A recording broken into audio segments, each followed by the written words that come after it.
I ran away with my boyfriend at 18, only for his family to turn me into a slave. This is a long story from the early 1980s.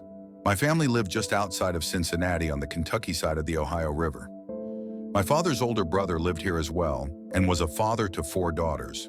One of his daughters, at the age of 18 or so, was dating a guy who was a little older than her, who convinced her to move down south with him. My uncle approved, and his daughter headed south with her boyfriend into a Kentucky holler that his extended family lived in. Time passed and my uncle hadn't heard from his daughter in a while, and he started to grow concerned. All of a sudden, my cousin randomly called my uncle in distress from a payphone at a grocery store, saying she was being mistreated by her boyfriend's family and being held hostage and worked like a slave. Before my uncle could learn more, the phone was cut off. At this point in the story, it's important to know my uncle was an avid hunter and gun collector. He explained to his wife and other daughters the situation.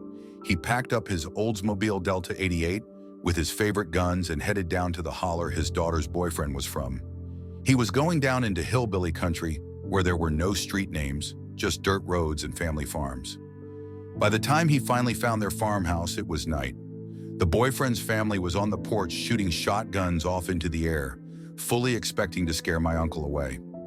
My uncle stopped his car 50 yards from the house and popped the trunk. He methodically lined up his rifles on the hood of the car facing the house, tooling up like Arnold in Commando on the beach. My uncle was an extremely large man who was well known for having an explosive temper. Completely unfazed, he shouted up to the hillbillies, "If my daughter doesn't come down in 5 minutes, I'm going to come up there and kill every man, woman, and child I see." The boyfriend and his brothers ran back inside the house, and not even 1 minute later, my cousin came running out of the house with her single suitcase.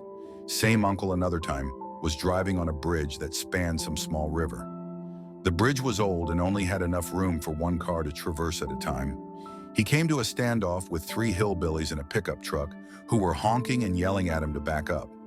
My uncle, ever stubborn, refused and instead got out of his car, figuring he'd show them how big he was, and they'd change their tune. One of the hillbillies shouted to my uncle, "You don't scare us, there are 3 of us." And my uncle, like a psychopath, shouted back, "Do all 3 of you know how to swim?" To which they relented and backed up their truck to let my uncle pass. What would you have done if this happened to your sister or someone you knew? Please like and subscribe for more stories like this. I had an out-of-body experience. Here's how it happened. I was playing with my friend's drone in a small field. The drone had lost connection from the controller and fell down, so I ran to pick it up. I picked it up and fog started rolling in. I didn't think anything of it and started walking towards my friend. What set me off that something was wrong was that I didn't run into anything after walking for about a minute. Like I said, it was a small field. On top of that, I would have hit a picnic table, play structure, or gone down a hill after walking for that long in any direction, but there was just nothing.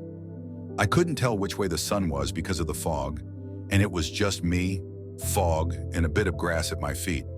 It was also remarkably quiet. I started running, and after about 2 minutes, I still didn't see anything new. Suddenly, out of nowhere, I see my friend, and he asks if I'm okay. The fog dissipates, and he said that I was standing in place for the past minute. What do you guys think I was experiencing? Type it in the comments section, and don't forget to drop a like and subscribe for more stories like this.